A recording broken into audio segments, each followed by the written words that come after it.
நம்மால் ஒருத்தன் ஓடுறான்டா, அவனை தட்டி குடுறா, தூக்கிட்டு போகணுண்டான்னு சொல்லி நீங்க எல்லாரும் கை தட்டி என்ன தூக்கிட்டு வந்தீங்க, நிக்க வச்சிருக்கீங்க. சூப்பர் ஸ்டார் ரஜினி சார், இந்த பக்கம் சிரஞ்சீவி சார், இந்த பக்கம் மகேஷ் பாபு சார், அப்புறம் ஆமீர் கான் சார், சல்மான் கான் சார், இந்த வரிசையில சிவகார்த்திகேயனையும் சேர்த்துக்கிட்டதுக்கு ரொம்ப SRKக்கு சொன்னேன் அப்படின்னு சொன்னீங்க.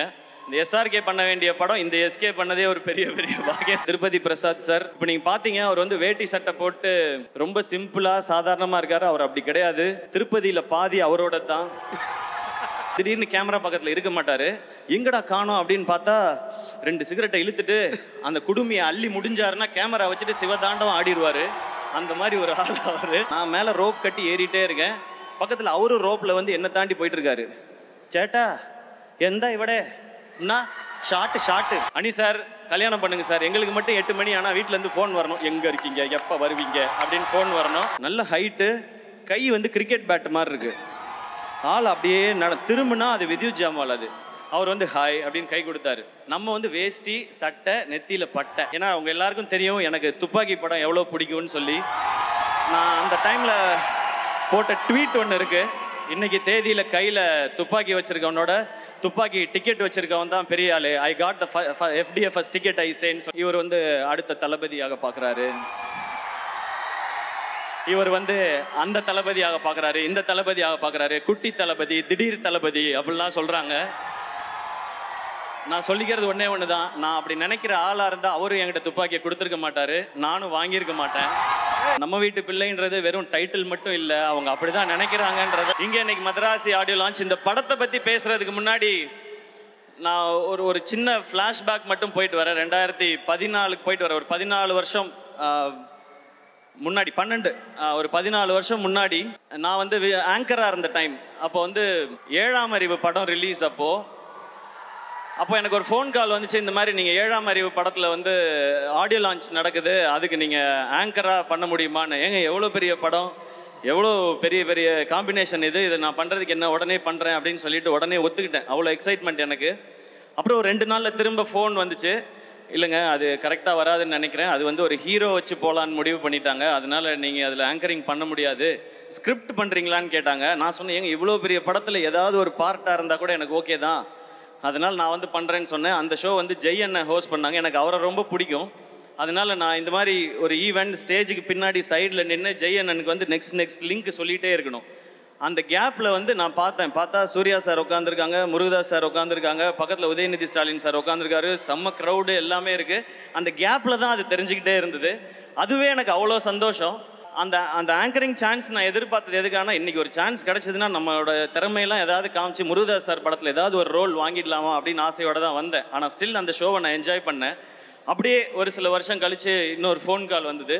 முருகதாஸ் சாரோட AR முருகதாஸ் ப்ரொடக்ஷன்ஸில் ஒரு படம் பண்ணுறாங்க, அவருடைய அசிஸ்டண்ட்டை வச்சு நீங்கள் ஹீரோவாக நடிக்கணும்னு சொல்கிறாங்க. அடடே இதுக்கு தானே நம்ம ஆசைப்பட்டோம், நம்ம ரெடின்னு சொல்லி போனேன். அதுதான் அந்த மான் கராத்தே படம். அந்த படம் ஆடியோ லான்ச்சில் வந்து முருகதாஸ் சார் இருந்தாங்க, சீஃப் கெஸ்ட் வந்து சங்கர் சார். அப்போ நான் பேசும்போது சொல்லியிருந்தேன், நான் இப்போ தான் ஆரம்பிச்சிருக்கேன், என்னைக்காவது ஒரு நாள் நான் வந்து முருகதாஸ் சார் டைரக்ஷனில் நடிக்கணும், சங்கர் சார் டைரக்ஷனில் நடிக்கணும், அதுதான் என்னுடைய ஆசை, அதுக்கு என்னுடைய திறமையும் வியாபாரத்தையும் நிச்சயமாக வளர்த்துக்குவேன்னு சொல்லி பேசியிருந்தேன். அப்போ அந்த ஆடியோ லான்ச் வந்தப்போ அப்போ தான் அந்த சோஷியல் மீடியா ஆரம்பித்த டைம். அதில் எல்லாருமே நிறையா கிண்டல் பண்ணாங்க. 2 படம் ஓடிடுச்சுன்னா உடனே உனக்கு முருகதாஸ் படம் கேட்குதா, சங்கர் படம் கேட்குதான்னு சொன்னாங்க. ஆனால் அன்றைக்கி ஒரு நம்பிக்கை மட்டும் இருந்துச்சு, விடாமல் உழைச்சா என்றைக்கோ ஒரு நாள் அது நடந்துரும்ன்ற நம்பிக்கை இருந்துச்சு. நீங்கள் கை தட்டிக்கிட்டே இருந்தீங்க, நான் ஓடிக்கிட்டே இருந்தேன். இன்னைக்கு மதராசி AR முருகதாஸ் சார் டைரக்ஷனில் நான் ஹீரோ இங்கே நின்று பேசிக்கிட்டு இருக்கேன். இது நான் மட்டும் உழைச்சி அப்படி பண்ணிட்டெல்லாம் கிடையாது. நம்மால் ஒருத்தன் ஓடுறான்டா, அவனை தட்டி குடுறா, தூக்கிட்டு போகணுண்டான்னு சொல்லி நீங்கள் எல்லாரும் கை தட்டி என்னை தூக்கிட்டு வந்தீங்க, நிற்க வச்சுருக்கீங்க. அந்த எனர்ஜியோடு தான் இந்த படத்தில் நான் வேலை பார்த்துருக்கேன். AR முருகதாஸ் சார், நீங்கள் வந்து எல்லா ஹீரோஸ்க்கும் உங்களோட நடிக்கணும்னு ஆசை சார். ஏன்னா உங்களுடைய படங்கள் அந்த மாதிரி. உங்களுடைய முதல் படம் தலையோட தீனா, அவருக்கு தலைன்னு டைட்டில் கிடைச்ச படம்.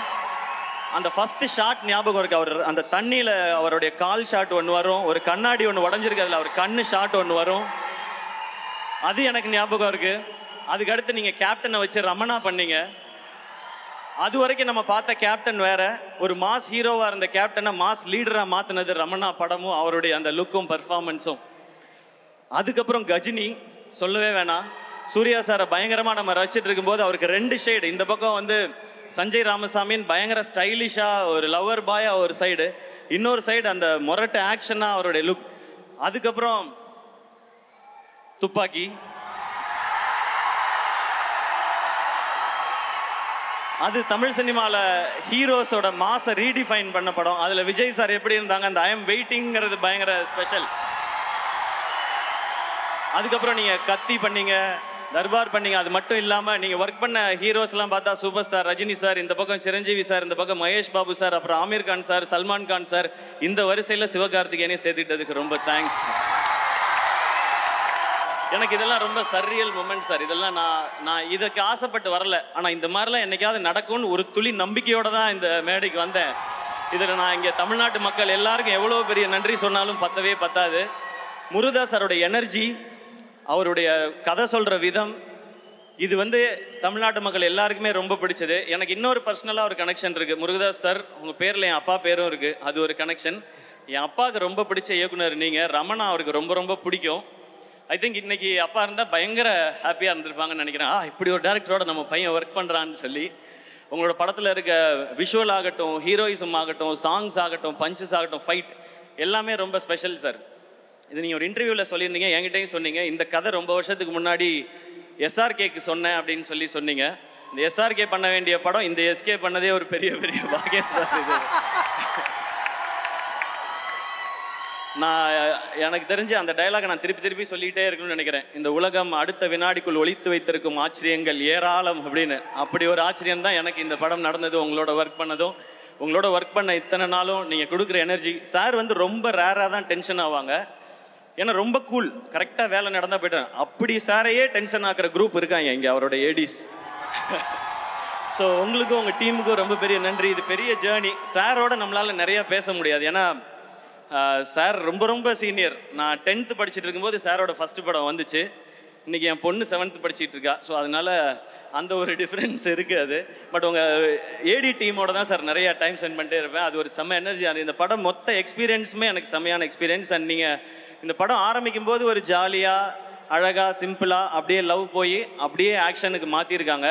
நான் ஒன்றுமே யோசிக்கல, நான் சார் என்ன சொல்கிறாங்களோ அதை கேட்கணும்னு நினச்சேன். அண்ட் முதல்ல சார் படம் பண்ணலான்னு சொன்னப்போ எனக்கு பயங்கர எக்ஸைட்மெண்ட்டாக இருந்துச்சு. சார் சூப்பர் சார், ரொம்ப தேங்க்ஸ் சார் அந்த ஆப்பர்ச்சுனிட்டிக்குன்னு. நான் கதை இன்னொரு நாள் சொல்கிறேன்னு சொன்னாங்க. அந்த கதை கேட்க போகிற அன்னைக்கு நான் ஃபஸ்ட்டு போய் சாருக்கு ஃபஸ்ட்டு சொல்லணும்னு நினச்சது, சார் எனக்கு தீனா மாதிரி, ரமணா மாதிரி, கஜினி மாதிரி, துப்பாக்கி மாதிரி ஒரு படம் வேணும்னு நான் கேட்கவே கூடாதுங்கிறதுல ரொம்ப கிளியராக இருந்தேன். ஏன் அப்படின்னா நான் ஏன் படங்களை பார்ட் 2 எடுக்கவே ரொம்ப யோசிப்பேன். நான் இது வரைக்கும் ரீமேக் பண்ணதில்லை 23 படத்தில். அப்படி இருக்கும்போது அதெல்லாம் தமிழ் சினிமாவோட ஐகானிக் ஃபிலிம்ஸ். அதை திருப்பி பண்ணணும்னு நினைக்கிறதே தப்பு. நான் ரசித்த படங்கள் அது. பட் அதில் இருக்க இம்பேக்ட் கொடுக்குற அளவுக்கு ஒரு கதை இருக்குன்றதை தான் நான் நம்பிக்கையோடு போனேன். ஸோ அந்த ஃபஸ்ட் ஹாஃப் சொல்லி முடித்தோடனே இன்டர்வல் கேட்டோடனே எனக்கு பயங்கர குஷி ஆகிடுச்சு. அப்புறம் செகண்ட் ஹாஃப் உங்களுக்கு ஐடியா மட்டும் நான் இன்னொரு நாள் சொல்கிறேன்னு சொல்லி இந்த நரேஷன்லாம் ஒவ்வொரு நாளும் செம்மையாக இருந்துச்சு. அது ஷூட்டிங் ஸ்பாட் எதுவாக இருந்தாலும் சார் ஒரு அழகான ஸ்மைலோடே இருப்பாங்க. நான் ரொம்ப பெரிய டைரக்டர், நீ ஜூனியர் அப்படின்றதெல்லாம் அவங்க கொடுக்கவே இல்லை. ஒரு ஹீரோ அப்படின்னா அவங்களுக்கு என்ன ரெஸ்பெக்ட் கொடுக்கணுமோ அதை தெளிவாக கொடுத்தாங்க. அதனால தான் சார் இன்றைக்கும் ஒரு டாப் டைரக்டராக இருந்துகிட்டே இருக்காங்கன்னு நினைக்கிறேன். தேங்க்யூ ஸோ மச் சார், இந்த படத்துக்கும் இந்த ஜேர்னிக்கும் இந்த எக்ஸ்பீரியன்ஸ்க்கும். இப்போ அப்படியே நான் டீமில் ஒவ்வொருத்தருக்காக வரேன். நான் ஆரம்பிக்கிறதுக்கு முன்னாடி ப்ரொடியூசர் அவங்கள பற்றி பேசுகிறேன். திருப்பதி பிரசாத் சார். இப்போ நீங்கள் பார்த்தீங்க, அவர் வேட்டி சட்டை போட்டு ரொம்ப சிம்பிளாக சாதாரணமாக இருக்கார். அவர் அப்படி கிடையாது. திருப்பதியில் பாதி அவரோட தான் சார். நம்ம சார் ரொம்ப கஷ்டப்பட்டு இந்த படம் பண்ணுது சார் எனக்கு தெரியும் சார், திருப்பதியில் நீங்கள் எப்படின்னு எனக்கு தெரியும் சார் அப்படின்வேன். சார் திருப்பதியிலேருந்து எப்போ வந்தாலும் எனக்கு திருப்பதி கோயிலும் லட்டும் ரொம்ப ரொம்ப பிடிக்கும். எப்போ வந்தாலும் அந்த லட்டு வாங்கிட்டு வருவார். எனக்கு லட்டை நான் ஆசையாக வாங்குறத பார்த்துட்டு எவ்ரி டைம் வரும்போது, சார் லட்டு கொடுக்குதோ, துட்டு எப்போ சார் கொடுக்குதோ அப்படின்னு சொல்லி நான் கேட்பேன். ஃபர்ஸ்ட் லட்டு கொடுக்குதோ, அப்புறமா துட்டு கொடுக்குதோ அப்படின்னு சொல்லுவார். அவரோட பேசுகிறதே ரொம்ப ரொம்ப ஸ்வீட்டான ஒரு எக்ஸ்பீரியன்ஸ். அவர் ஒரு பயங்கரமான ஆள். அது உங்களுக்கு இந்த படம்லாம் பார்த்தீங்கன்னா தெரியும். இப்படி ஒரு படத்தை இப்படி எடுக்கணும்னு நினச்சது. ஸோ இந்த படத்துக்கு நீங்கள் செலவு பண்ணியிருக்கிறது அது எல்லாமே ஃபஸ்ட்டு பேசும்போது இந்த காம்பினேஷன் அமைக்கிறது இது மாவீரன் ஷூட்டிங் நடந்துட்டு இருக்கும்போது ஆரம்பித்தது இந்த ஜேர்னி. அப்போ நமக்கு இருந்த வியாபாரத்துக்குள்ளே ஆனால் முருகதாஸ் சார் இதில் அகாமடேட் பண்ணணும், எல்லாருக்கும் சேலரி கொடுக்கணும், ஒரு படத்துக்கும் செலவு பண்ணணும். நான் அவர்கிட்ட சொன்னது அதான், எனக்கு சேலரி பேசிக்காக என்ன சேலரியோ அதை கொடுங்க சார், நீங்கள் படத்துக்கு செலவு பண்ணுங்கள் சார், அப்புறமா ப்ராஃபிட் வரும்போது நான் அதில் ஷேர் பண்ணிக்கிறேன் சார்னு சொன்னேன். சூப்பர் சார், நல்லா சொல்லிச்சு சார், நம்ம இப்படி பண்ணது சார் அப்படின்னு சொல்லி சூப்பராக பண்ணார். பட் படத்துக்கு அவர் எந்த குறையும் வைக்காமல் அப்படி பண்ணியிருக்காரு. என்னை நல்லா பார்த்துக்கிட்டீங்க sir. Thank you so much sir Prasad sir. And படத்தோட டெக்னீஷியன்ஸ் வந்துடுறேன். சுதீப் எலமன் டிஓபி. இப்போ சார் சொன்னார்ல விரல் வந்து கட் ஆகிடுச்சின்னு சொல்லி, உண்மையிலே தான் நான் ஹாஸ்பிட்டலில் போய் பார்க்குறேன், இந்த விரல் போயிடுச்சு சார் அப்படின்னாரு. விரல் போயிடுச்சா, என்ன சாதாரணமாக சொல்கிறீங்க, அது விடுங்க, அது பிரச்சனை இல்லை அப்படின்னு. நம்ம ஷூட் பண்ணிட்டு இருக்கும்போது அவரை பார்த்தோன்னா திடீர்னு கேமரா பக்கத்தில் இருக்க மாட்டார். எங்கடா காணோம் அப்படின்னு பார்த்தா 2 சிகரெட்டை இழுத்துட்டு அந்த குடுமையை அள்ளி முடிஞ்சாருன்னா கேமரா வச்சுட்டு சிவதாண்டவம் ஆடிடுவார். அந்த மாதிரி ஒரு ஆள் அவர். அண்ட் நான் ரோப்பில் இருக்கேன். இப்போ இந்த படத்தில் வந்து அபே வந்து என்ன பண்ணுவாப்லாம், சார் ஷார்ட் ரெடி சார் அப்படின்னு கூப்பிட்டு போவாப்ல. அந்த ஷார்ட்டெல்லாம் எப்படி இருக்குன்னா 80 அடி ஹைட்டில் ரோப்பில் தொங்குறது, 60 அடி ஹைட்டில் ரோப்பில் தொங்குறது. நான் அந்த ஒரு பாலத்தில் இருந்து சார் பாலத்தில் ஷார்ட் சார்னு சொல்லி தூக்கி இந்த பாலத்துலேருந்து நீங்கள் குதிக்கிற மாதிரி ஷார்ட். ஐயோ, ஆக்ஷன்னா இந்த அளவுக்கு ஆக்ஷனாவாக இருக்கும், அந்த மாதிரி இருக்கும். ஒரு ஷார்ட்டில் நான் இப்போ சார் சொன்ன ஷார்ட் தான், நான் மேலே ரோப் கட்டி ஏறிட்டே இருக்கேன், பக்கத்தில் அவரும் ரோப்பில் வந்து என்னை தாண்டி போயிட்டுருக்காரு. சேட்டா எந்த இவடே என்ன ஷார்ட்டு ஒரு சாயா அடிக்குமோ அப்படின்னா சொல்ல, ஃபஸ்ட்டு டைவ் அடிக்கும் அப்புறமா சாயா அடிக்கும் அப்படின்வாரு. அந்த மாதிரி ஒரு ஒரு ரொம்ப அட்வென்ச்சரஸான ஒரு ஆள் Sudeep LMN. But Crazy working with you brother. அதுவும் ஃபைட்டு அவரும் கெவினும் சேர்ந்து எடுத்திருக்க விதம் டெஃபினட்டாக நீங்கள் லவ் பண்ணுவீங்க. இப்போ ட்ரெய்லர் பார்க்குற எல்லாருமே ஆக்ஷன் சூப்பராக இருக்குன்னு சொல்கிறாங்க. Kevin and Stephen great job, thank you. அதுக்கப்புறம் art director Arun Maaveeran work பண்ணவர். மாவீரனில் நீங்கள் பார்த்த எல்லாமே மேக்ஸிமம் செட்டு தான், அதெல்லாம் ஒர்க் பண்ணவர் அவர் தான். இன்றைக்கி அந்த படத்துக்கு ஒரு பெரிய வரவேற்பு இருக்குது. மாவீரன் அப்படின்னா ஒரு ஸ்பெஷல் ஃபிலிமாக வச்சுருக்காங்க. அதுக்கப்புறம் இந்த படத்தில் சேர்ந்தது ரொம்ப ரொம்ப சந்தோஷம். And artist Vikranth brother, Shabeer brother, இவங்களோடலாம் ஒரு சூப்பர் எக்ஸ்பீரியன்ஸ். அண்ட் இந்த படத்தில் பிஜு மேனன் சார் நடிக்கிறாருன்னா பயங்கர எக்ஸைட் ஆகிட்டேன். ஏன்னா எல்லார் மாதிரியும் நானும் ஐயப்பனும் கோஷியமுக்கு பயங்கரமான ஃபேன். அதுலேயும் அந்த செருப்பை கழட்டி விட்டுட்டு ஒரு ஷாட் போவார்ல, அதெல்லாம் பார்த்து நம்ம பயங்கர பேஜாராயிருக்கோம். ஷூட்டுக்கு வருவார், அவர் ஷூட்டில் நடந்து வரும்பொழுது வந்து ஹாய் ஹலோ அப்படின்னு சொல்லுவார். நமக்கு பக் பக்குன்னு இருக்கும். அந்த மாதிரி ஒரு வாய்ஸு, ஒரு ப்ரெசன்ஸ். பட் பேசினா ஒரு ஒரு ஒரு க்யூட்டான ஒரு பேபி, அவ்வளோ நல்ல ஹார்ட் அவருக்கு. இந்த படம் பண்ணிகிட்டு இருக்கும்போது நான் ப்ரொடக்ஷனில் ஒரு படம் ரிலீஸ் ஆச்சு, இல்லை கொட்டுக்காளி ரிலீஸ் ஆச்சு. அப்போ அவர் என்கிட்ட வந்து சொன்னார், டக்குன்னு வந்து படம் ரிலீஸ் இல்லை அப்படின்னாரு. ஆமாம் சார், கேரளாவில் என்ன ப்ரமோஷன்னாலும் என்னை கூப்பிடுங்க, நான் வந்து பண்ணித்தரேன் அப்படின்னாரு. Thank you so much sir. Your ஒரு கிரேட் பர்சன் சார். உங்களோட ஒர்க் பண்ணது, கற்றுக்கிட்டது, வாய்ஸை எப்படி ஒரு சீனுக்கு யூஸ் பண்ணுங்கிறத நான் அவர் நடிக்கும்போது பார்த்துக்கிட்டே இருந்தேன். Thank you so much sir. இந்த படத்தில் நீங்கள் நடித்தது, உங்கள் கூட நான் நடித்தது எனக்கு ரொம்ப ரொம்ப சந்தோஷம் சார். அண்ட் இந்த படத்தில் ராஜேஷ்னு சொல்லிட்டு எனக்கு இந்த கேரக்டருக்காக ஆக்டிங் ட்ரெயின் பண்ணி கொடுத்தார் ராஜேஷ். அவர் இந்த படத்தில் நடிச்சும் இருக்கார். இதுக்கு யாராவது ஒருத்தர் அப்படி வேணும்னு சார் கேட்கும்பொழுது எனக்கு ரொம்ப சந்தோஷமாக இருந்துச்சு. இப்படி யாராவது ஒருத்தர் நம்மளை கைட் பண்ணால் நல்லாயிருக்கும். சாரோட ஸ்கிரிப்ட், அவருடைய டைரக்ஷன் எல்லாம் என்னை எவ்வளோ நல்லா பெர்ஃபார்ம் பண்ண வச்சோம். இந்த படம் பார்த்து உங்களுக்கு பிடிச்சதுன்னா அதில் ஒரு பங்கு ராஜேஷ் அவர்களுக்கும் இருக்குது. Thank you so much Rajesh. எனக்கு கூடவே இருந்து அவ்வளோ பார்த்துக்கிட்டாரு டப்பிங் வரைக்கும். தேங்க்யூ. ருக்மிணி. இந்த படம் மதராசின்றது ஒரு ஒரு ஒரு மேட்னஸ், ஒரு ஆக்ஷனாக இருக்கட்டும், லவ்வாக இருக்கட்டும், அது ஒரு மேட்னஸ். அது லவ் எவர்கிரீன். தியாகராஜ பாகவதர் காலத்தில் ஆரம்பித்து அனிருத் அவர்களுடைய காலம் வரைக்கும் லவ்ங்கிறது வந்து எப்போவுமே எவர்கிரீனாக இருக்கிறது. அந்த காலத்துலலாம் லவ் ரொம்ப நல்லா இருந்துச்சுப்பா. இந்த காலத்தில் இந்த ஜென்சி பசங்க லவ்வே சரியில்லைப்பா அவனுங்க, அப்படிலாம் கிடையவே கிடையாது. எல்லா காலத்துலேயும் லவ்ங்கிறது பியூர். லவ் பண்ணுற பசங்களாகட்டும், லவ் பண்ணுற பொண்ணுங்களாகட்டும், உண்மையாக ஒரு பார்ட்னர் கிடச்சிட்டா அவங்களுக்காக என்ன எக்ஸ்ட்ரீமுக்கும் போவாங்க, என்ன வேணாலும் செய்வாங்க. அப்படி உண்மையாக ஒரு லவ் கிடைச்சா அந்த மாலதின்ற பொண்ணுக்காக ரகு என்ன எக்ஸ்ட்ரீம் வரைக்கும் போவான் அந்த பொண்ணுக்காக அப்படின்றது தான் இதனுடைய ரொம்ப கோர் தாட். கதையை ஒன்றும் ரொம்ப இல்லை சார். ஸோ அதான் சொல்லிட்டேன், அப்புறம் என்னன்றீங்களா சார்? இல்லை ஓகே சார், அவ்வளோதோடு நிறுத்திக்கிறேன் சார். நான் அதுக்கு ஒரு கேரக்டர் வேணும்போது சார் சொன்னாங்க ருக்மிணி இந்த ரோலை பண்ணுறாங்க அப்படின்னு சொன்னாங்க. ஏன்னா அந்த லவ்ன்றது அந்த அந்த அந்த ஹீரோயினையோ அந்த பொண்ணையோ நமக்கு ரொம்ப பிடிக்கணும். ஏன்னா ரியல் லைஃப்பில் பார்த்தீங்கன்னா ஒரு பையன் தான் ஹீரோவாக உணர்றதே ஒரு பொண்ணு அந்த பையனை திரும்பி பார்க்கும்போது தான். அந்த பொண்ணு அவனை லவ் பண்ணும்போது தான் அவன் தான் ஒரு ஹீரோன்னு நினச்சி இருப்பான் அவன். அதுவும் ஒரு பொண்ணு காலத்துக்கும் நான் உன் கூடயே வரேன்னு கையை பிடிச்சிட்டான்னா அவன் சூப்பர் ஹீரோ தான் அது. ஸோ அப்படி ஒரு கேரக்டர் ஒரு பொண்ணு இருக்கணும்னா அதுக்கு ருக்மிணின்னு சொல்லும்போது நான் அந்த டைம் தான் சப்தசாகரதா செல்லோ பார்த்துருந்தேன். கரெக்டாக சொல்கிறேன்னா ஓகே, அதோட சைடியே பார்த்துருந்தேன் நான். அப்புறம் இவங்க அந்த கேரக்டருக்கு ரொம்ப நல்லா இருப்பாங்க. இந்த படம் பார்க்குற எல்லாருக்கும் மாலதியை ரொம்ப பிடிக்கும். அவங்கள பார்த்தா இந்த பொண்ணுக்காக என்ன வேணால் செய்யலான்னு தோணும். அப்படியான ஒரு கேரக்டர் தான். ஸோ ருக்மிணி அவங்க ஷூட்டிங்கில் எப்படின்னா படிச்சுட்டே இருப்பாங்க, புக்கு படிச்சுட்டே இருப்பாங்க. நான் சும்மா ஏமாத்துறாங்க புக்கெல்லாம் வச்சுக்கிட்டு. அப்படின்னு நினச்சேன். அப்புறம் பார்த்தா எழுதுவாங்க. ஒரு நாள் போய் கேட்டேன், என்னங்க எழுதுறீங்க அப்படின்னு கேட்டேன். இல்லை, என்னோட எக்ஸ்பீரியன்ஸை ஷூட்டிங்கில் நடக்கிற தாட்லாம் நான் எழுதுறேன்னு சொன்னாங்க. ஓ, படிக்கிற பொண்ணுடோ அப்படின்னு சொல்லி நான் முடிவு பண்ணிட்டேன். நீங்கள் காலேஜ்லலாம் பார்த்துருப்பீங்க, ஒரு பொண்ணு எல்லா இடத்துலையும் படிக்கும். பஸ்ஸில் படிக்கும், பஸ் ஸ்டாப்பில் படிக்கும், எல்லா இடத்துலையும் படிச்சுக்கிட்டே இருக்கும். ECE EEE பொண்ணுங்கள்லாம் இருப்பாங்க, அவங்களாம் எப்போ பார்த்தாலும் படிச்சுக்கிட்டே இருப்பாங்க. அந்த மாதிரி தான் அவங்க தான். ஆனால் பர்ஃபார்ம் பண்ணுவாங்க. அந்த மாதிரி அவங்களும் அந்த மாதிரி பர்ஃபார்ம் பண்ணியிருக்காங்க. Very happy to work with you. ஒரு ஒரு ரொம்ப ரொம்ப ஒரு ரொம்ப நல்ல கேரக்டர் நீங்கன்றது ஆன் ஸ்க்ரீனில் மட்டும் இல்லை, ஆஃப் ஸ்க்ரீன்லையும் நான் தெரிஞ்சுக்கிட்டேன். So very happy to work with you. And அவங்க இப்போ நிறையா பேன் இண்டியன் ஃபிலிம்ஸ் பண்ணிகிட்டே இருக்காங்க. எல்லாத்துக்கும் என்னுடைய விஷஸ். அவங்கள தொடர்ந்து அடுத்து நான் பேச போகிறது என்னுடைய உயிர் நண்பன், rock star, the most eligible bachelor, Anirudh. ஆக்சுவலாக அனி சாரும் நானும் பண்ணுற 8வது படம் அவர் சொன்ன மாதிரி நாங்கள் 8 படம் பண்ணியிருக்கோம். அது இல்லாமல் ஏகப்பட்ட ப்ரோமோ வீடியோ பண்ணியிருக்கோம். பட் இந்த இந்த எக்ஸ்பீரியன்ஸ் வந்து எங்கள் 2 பேருக்குள்ளே இருக்கிறது வந்து ஒரு ஹீரோ, மியூசிக் டைரக்டர், ஒரு ஆர்டிஸ்ட், டெக்னீஷியன் அப்படி இருந்ததே கிடையாது.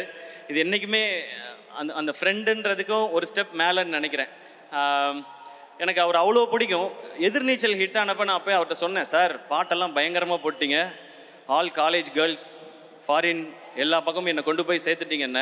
அவர் அவ்வளோ ஸ்வீட்டாக திரும்ப ஒரு பதில் சொன்னார், இல்லை சார் நீங்கள் தான் என் பாட்டை கொண்டு போய் BNCயில் சேர்த்துருக்கீங்கன்னு சொன்னார். எல்லோரும் கேட்பாங்க, உங்கள் 2 பேர் காம்பினேஷனோட சக்ஸஸ்க்கு என்ன ரீசன்னு. இதுதான் ரீசன். நான் அவர் தான் காரணம்னு சொல்லுவேன், அவர் என்ன தான் காரணம்னு சொல்லுவார். பட் முழு காரணம் அந்த ஆள் மட்டும்தாங்க. நமக்கு என்ன தெரியும் பாட்டை பற்றி? அவராக பாட்டு போட்டு இதுதான் பாட்டுன்னு அனுப்புவார். அவர் நடுவில் சொன்னார், நான் வந்து ஃபீல்ட் அவுட் ஆனாலும் SKக்காக, அதெல்லாம் வாய்ப்பே கிடையாது. இன்றைக்கி ஷாருக் கானில் ஆரம்பித்து எல்லாருக்கும் பாட்டு ஹிட்டு 1000 கோடிலாம் பார்த்துட்டார். இன்னும் 2000 இருக்குது, 3000 இருக்குது, 4000 இருக்குது. பல ரெக்கார்டுகள் நம்ம பண்ண வேண்டியிருக்கு சார். நம்ம மீன்ஸ் நீங்கள், அதில் நானும் சேர்ந்துக்கலாம். அனி இஸ் மை ஃப்ரெண்ட் அப்படின்னு. ஸோ நீங்கள் உங்களோட மியூசிக் அது கொடுக்குற எனர்ஜி நாங்களாம் அடிக்கடி சொல்லுவோம். எல்லாருமே கேட்குறாங்க, ஏன் அனி இன்னும் கல்யாணம் பண்ணிக்க மாட்டேன்றாருன்னு. நாங்களும் கேட்டிருக்கோம். அனி சார் கல்யாணம் பண்ணுங்க சார், எங்களுக்கு மட்டும் 8 மணி ஆனால் வீட்டிலேருந்து ஃபோன் வரணும், எங்கே இருக்கீங்க, எப்போ வருவீங்க அப்படின்னு ஃபோன் வரணும். இவர் 8 மணிக்கு தான் எந்திரிப்பாரு ஜாலியாக, இன்னைக்கு ஒர்க் பண்ணுவோமா அப்படின்னு. அதெல்லாம் பார்க்கும்போது நமக்கு ஒரு மாதிரி இருக்கும். அப்போல்லாம் நான் கேட்போம், ஏன் சார் கல்யாணம் பண்ண மாட்டேங்க? விடுங்க சார் ஜாலியாக இருக்கேன்னு. பட் அவர் ஜாலியாக இருந்தால் நமக்கு ஹிட்டு பாட்டு வருது.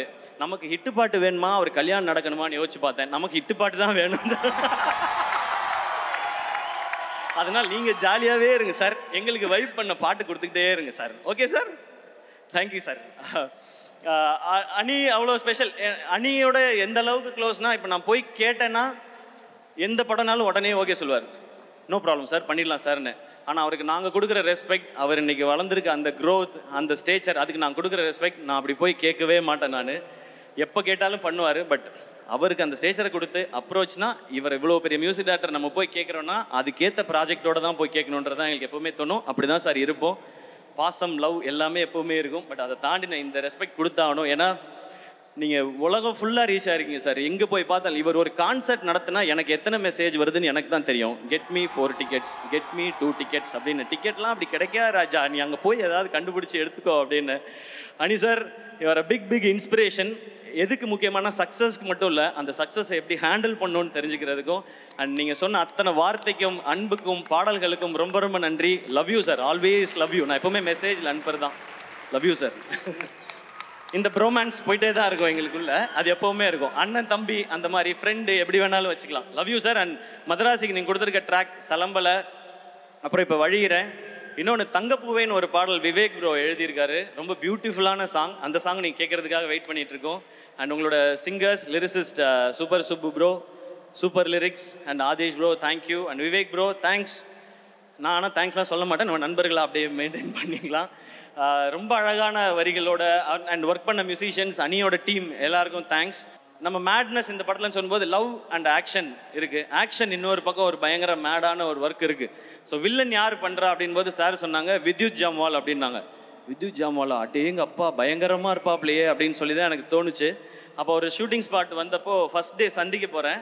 நான் என்ன பண்ணேன், தூத்துக்குடியில் ஷூட் பண்ணும்போது காலையில் 4 மணிக்கு எந்திரிச்சு திருச்செந்தூர் கோயில் போகிறதுக்காக கிளம்பிகிட்டு இருந்தேன். நான் வெளியே வந்தால் தூரத்தில் ஒரு உருவம், நல்ல ஹைட்டு, கை வந்து கிரிக்கெட் பேட் மாதிரி இருக்குது.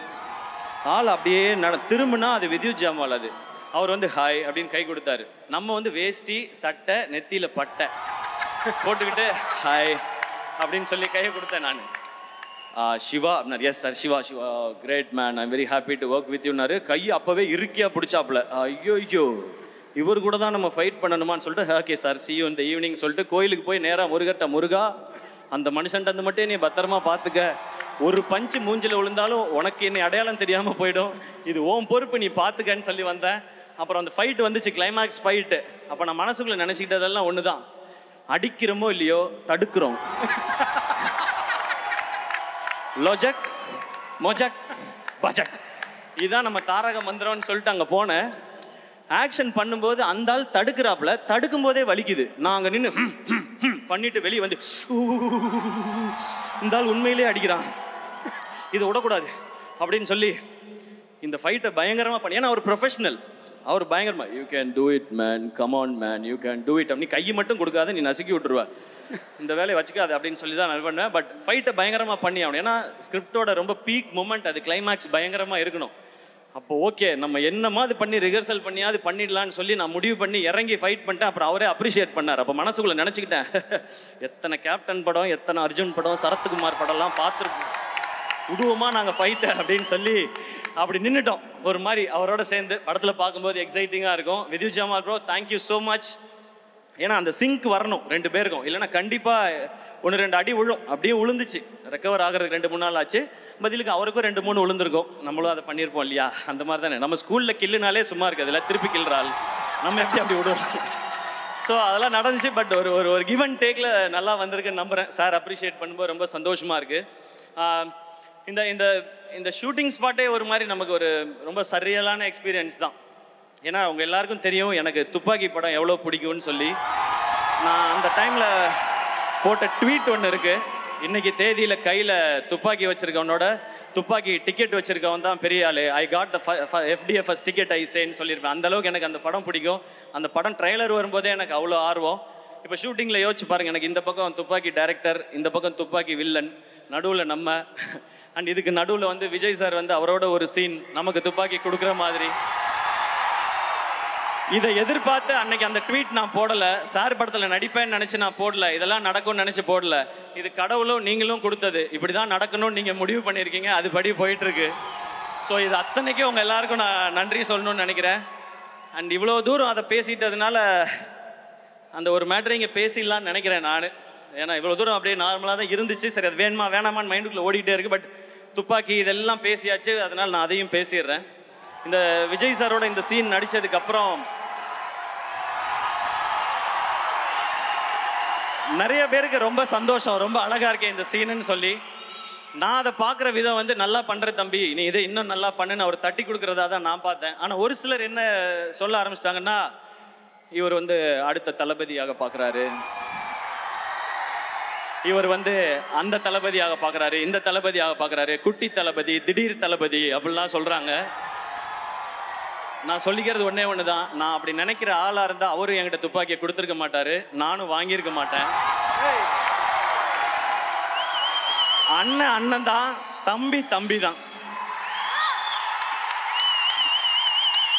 இந்த லெவல்லையே நான் இதை புரிஞ்சுக்கிட்டு இப்படி தான் இருக்கணும்னு நான் நினைக்கிறேன். இதை இந்த மேடையில் தெளிவாகவும் சொல்லிக்கிறேன். ஏன்னா எங்கெங்கேயோ சொல்லி பார்த்தேன், அதை சிலர் விடுறதா இல்லை. இப்போ என்ன சொல்கிறாங்கன்னா, இவர் வந்து அவருடைய ரசிகர்களை பிடிக்கணும்னு நினைக்கிறார். அப்படிலாம் யார் ரசிகர்களையும் யாரும் பிடிச்சிட முடியாது ராஜா. ரசிகர்ன்றது ஒரு பவர், ஒரு பவர் அது.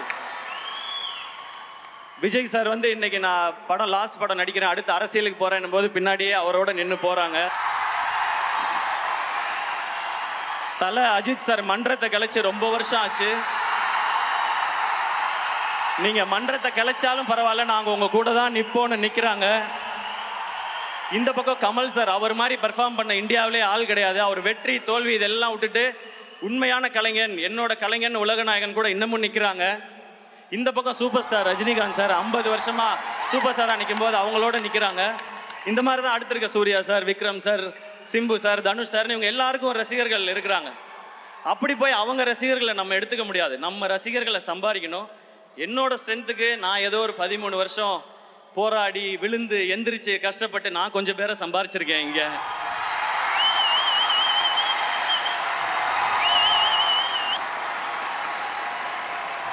உங்களுக்கும் எனக்கும் இருக்க கனெக்ஷன் ஒன்றே ஒன்று தான். என்னுடைய ஃபேன்ஸான என் பிரதர்ஸ் அண்ட் சிஸ்டர்ஸ், உங்களுக்கும் எனக்கும் இருக்கிற கனெக்ஷன் ஒன்றே ஒன்று தான். நான் நல்லா இருக்கணும், என் குடும்பம் நல்லா இருக்கணும், நான் ஜெயிக்கணும்னு நீங்கள் நினைக்கிறீங்க, அதே தான் நானும் நினைக்கிறேன். நீங்கள் நல்லா இருக்கணும், உங்கள் குடும்பம் நல்லா இருக்கணும், நீங்களும் வாழ்க்கையில் ஜெயிக்கணும்னு நான் நினைக்கிறேன். இவ்வளோ தான் நமக்குள்ளே இருக்க பாண்டிங். இதுக்குள்ளே 1000 விமர்சனம் வரும், அதை பற்றி நம்ம கவலைப்பட வேணாம். நல்ல விமர்சனங்கள் வந்தால் நம்மளை திருத்திக்கிறதுக்கு எடுத்துப்போம். தேவையில்லாத, ஏன்னா விமர்சனங்கள் பார்க்காத ஆளே கிடையாது. சச்சின் டெண்டுல்கர் எல்லாருக்கும் பிடிச்சவர் தான். அவர் என்ன சொன்னாங்க, 90s வந்தாலே நர்வஸ் ஆகிடுவார், அவர் அவுட் ஆகிடுவார். டேய் 100 அடித்தவனாடா 90 வந்தால் நர்வஸ் ஆகிறான், என்னடா பேசுகிறீங்கன்றது இருக்கும். இந்த பக்கம் இப்போ வந்தால் ஒரு ஐபிஎல் கொஞ்சம் ஒரு மாதிரி இருக்கும்போது தோனி அவரை பற்றி, அவர் எதுக்குங்க இதுக்கு என்னங்க ஏதுன்னா, 5 IPL cup Chennai super Kings அடிச்சிருக்கு. இது போய் நீங்கள் இவர் இருக்கலாமா போகலாமான்னு. ஸோ அப்பேற்பட்ட சாதனை பண்ண அவருக்கே விமர்சனங்கள் வருதுன்னா, நம்ம இப்போ தான் ஆரம்பித்து போயிட்டுருக்கோம். நம்ம மேலே விமர்சனங்கள் வரும், அதில் நல்லதை எடுத்துப்போம். என்ன நம்ம மேலே புதுசாக விமர்சனம் வருது. நான் ஏதாவது ஒரு படம் நல்லா இருக்குன்னு கூப்பிட்டு பாராட்டணும், இதோ இவர் பாராட்டுறாருப்பா இந்த படத்தை அப்படின்றாங்க. அவங்களுக்கு நம்ம என்ன பதில் சொல்ல முடியும்? நல்லது பண்ணுறதுக்கு நாங்கள் ஏன்டா யோசிக்கணும், இதை இப்படியே நாங்கள் பண்ணிட்டு போயிட்டே இருக்கோன்றதான் நம்ம சொல்லணும்னு நினைக்கிறோம். அதனால இதுக்குள்ளே உண்மையிலே நம்ம இந்த தவறை திருத்திக்கிட்டா நல்லா வரலான்ற விமர்சனங்கள் இருக்கும். அதை நம்ம கரெக்டாக கிராப் பண்ணிக்கணும். சோஷியல் மீடியாவில் எதையாவது சொல்லுவாங்க, முகம் தெரியாத ஆட்கள் நம்மளை ஏதாவது நம்ம கான்ஃபிடென்ஸ் உடைக்க நினைக்கிறாங்கன்னா, அதுக்கு நீங்கள் முதல்ல இதாகிடாதீங்க. ஏன்னா நம்மளுடைய இலக்கு இங்கே யாரையும் போட்டியாக நினைக்கிறது இல்லை, யாரையும் ஜெயிக்கிறது இல்லை, அன்பை சம்பாதிக்கிறது. நான் உங்களை சம்பாரித்த மாதிரி நீங்கள் என்ன சம்பாரித்த மாதிரி, இதுதான் நம்மளுடைய மெயின் மோட்டிவாக இருக்கணும். ஒரே ஒரு இன்சிடென்ட் மட்டும் சொல்லிடுறேன். அமரன் படம் வந்து டிவியில் டெலிகாஸ்ட் ஆச்சு. அதுக்கு அடுத்த நாள் வந்து ஒரு அம்மா வந்து பார்க்குறதுக்கு ரொம்ப நேரமாக வெயிட் பண்ணிகிட்டே இருந்தாங்க. அப்போ நான் வந்து என்ன ரொம்ப நேரமாக இருக்காங்களே வாங்கம்மான்னு சொன்னேன். அவங்க உள்ளே வந்தோடனே கண்ணெலாம் கலங்கிட்டு, நேற்று நைட் அமரன் படம் டிவியில் பார்த்தோம், அந்த கிளைமேக்ஸ் பார்த்தோன்னே ஒரு மாதிரி ஆயிடுச்சு. சினிமா தான் தெரியும், ஆனால் இருந்தாலும் உங்களை அப்படி பார்க்கும்போது ஒரு மாதிரி ஆயிடுச்சு, உங்களை ஒரு தடவை தொட்டு பார்த்துக்கிட்டுமான்னு சொல்லி தொட்டு பார்த்தாங்க. எனக்கு எமோஷனல் ஆகிடுச்சு. அப்போ சொன்னாங்க, நாங்கள் ஒரு ஓல்டேஜ் ஹோமில் இருக்கோம், அங்கே நிறைய பெரியவங்க வயசானவங்கலாம் இருக்காங்க. நேற்று படம் பார்த்ததுக்கப்புறம் அவங்கள நிறைய பேர் சாப்பிடல, ஒரு மாதிரி டிசப்பாயிண்ட் ஆகி தூங்கிட்டாங்க, ஒரு மாதிரி அப்செட் ஆகிட்டாங்க. அவங்ககிட்ட நீங்கள் ஃபோனில் பேச முடியுமான்னாங்க. நான் வீடியோ கால் போடுங்கன்னு வீடியோ காலில் நிறைய பேர் பேசினாங்க. அவங்கெல்லாம், அப்பா நீ நல்லா இருக்கியாப்பா, அவங்க குடும்பம்லாம் நல்லா இருக்காப்பா, நேற்று படம் பார்த்தோம் ஒரு மாதிரி இருந்துச்சுன்னு சொல்லிட்டு அதில் 2 பேர் டக்குன்னு இன்னுமே இந்த மாதிரி கிளைமேக்ஸ்லாம் வச்சு நீ நடிக்கக்கூடாது சரியா அப்படின்னு சொல்லி அதட்டினாங்க. அப்போ தான் நான் புரிஞ்சுக்கிட்டேன். எப்போவுமே எல்லாரும் சொல்கிறாங்க, நான் நம்ம வீட்டு பிள்ளைன்றது வெறும் டைட்டில் மட்டும் இல்லை, அவங்க அப்படி தான் நினைக்கிறாங்கன்றத அந்த செகண்ட் உணர்ந்தேன். நான் உழைக்கிறதுக்கு மேலே ஒரு அன்பை நீங்கள் கொடுத்துக்கிட்டே இருக்கீங்க, அந்த அன்புக்கு மேலே நான் உழைக்கணும்னு ஓடிக்கிட்டே இருக்கேன். இது மட்டும்தான் என் மைண்டில் இருக்குது. இன்னும் கடுமையாக உழைச்சிட்டே இருப்பேன். நீங்களும் அதே மாதிரி இருங்க. இன்றைக்கி ரொம்ப தூரத்தில் இருந்தெல்லாம் நிறைய பேர் வந்திருக்கீங்க, என்னுடைய தம்பிகள் எல்லாம் வந்திருக்கீங்க, தங்கச்சி தம்பிகள் எல்லாம். திரும்ப பத்திரமா வீட்டுக்கு போங்க, எதை பற்றியும் கவலைப்படாதீங்க. ஏன்னா லைஃப்பில் சக்ஸஸுங்கிறது இந்த பாக்ஸ் ஆஃபீஸ் நம்பர்ஸ் அது வர்றது அது இல்லவே இல்லை. அது நம்ம எவ்வளோ அன்பை சம்பாதிக்கிறோன்றது ஒரு பக்கம்.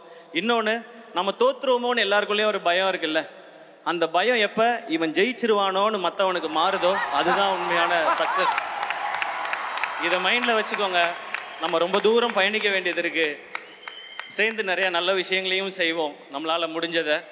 அண்ட் அண்ணன், நீங்கள் ஆக்ஷன் படம் பண்ணுங்கன்னு கேட்டுகிட்டே இருந்தீங்க.